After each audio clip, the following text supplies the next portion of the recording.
Hey guys, Cal here again with my 2021 Silverado with the 2.7 liter turbo, and today I wanted to make a follow-up video for you guys, kind of clarifying some of the things you had questions on or some things that went unanswered in my first owner review of this truck. So let's get into it. Alright guys, so the first thing I wanted to cover in this follow-up owner review, I covered this in my first video, is the throttle body going bad. I wanted to explain what exactly happened with that. So I came out to the truck one morning, it was about 20 degrees out, and I went to go remote start it, and the headlights and the taillights just flashed at me. It was not letting me remote start the truck. So I'm like, what's going on? So I ended up hopping in the driver's seat, starting the truck manually with the push button start. And it does start up, but it's running at like 3,000 RPM the second I start it up. And it's chugging like a diesel tractor, and of course the check engine light on, because obviously something is not right with the engine. I tried shutting it down and starting it back up multiple times, but none of that ended up fixing it. So I ended up having a local tow company come in, and they ended up towing it to my closest Chevy dealer. And Chevy did cover that because it was still under the Chevy towing warranty or whatever you want to call it. So did end up getting it towed in. It was out of service for 2 weeks because the throttle body was on back order. Got the truck back after that, but still, to have that go bad at 32,000 miles of throttle body is pretty crazy.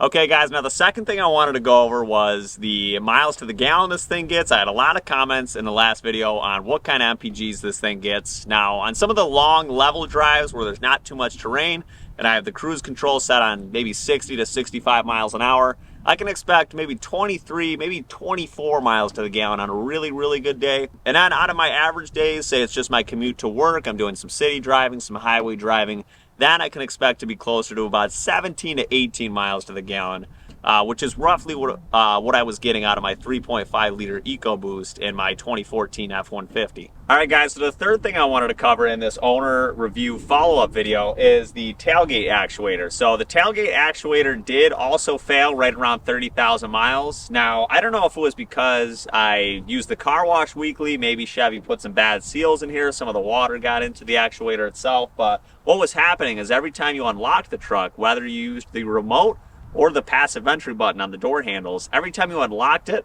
the tailgate would start dropping itself since it has that automatic tailgate dropping feature.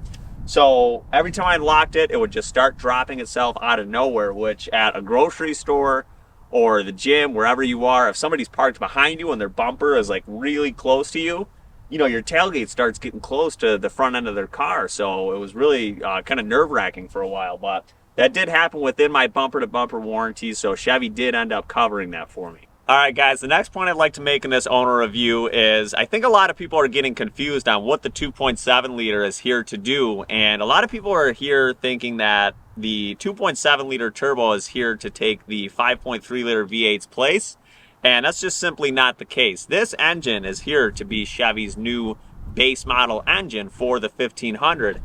And it is replacing the 4.3 liter V6. As we've seen, that engine is now phased out. And that was only making 285 horsepower and 305 pound-foot of torque. So this engine has significantly better numbers. Now, I think that 4.3 over, however many years is going to be more reliable than the 2.7. But I think because of how lackluster that engine's performance was, the 2.7 is going to be a welcome addition with all that horsepower, all that torque.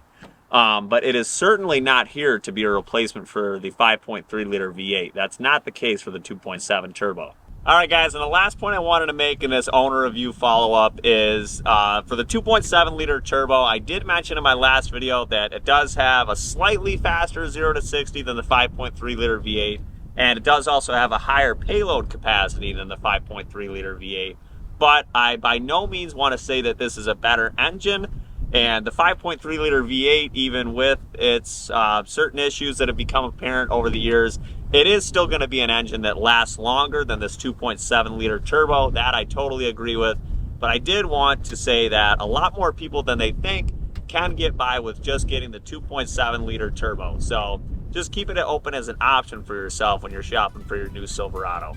All right, guys, that wraps it up for my follow-up owner review of the 2021 Silverado with the 2.7 liter turbo. I appreciate you guys tuning in again. If you guys have any specific questions on the 2.7 turbo for me, leave them in the comments below and I can have them answered for you. If you haven't liked the video yet, leave a like now and subscribe now to the channel to see more videos just like this one. or new car reviews that I'm posting almost every week. I'll see you guys in the next one. Thanks for watching.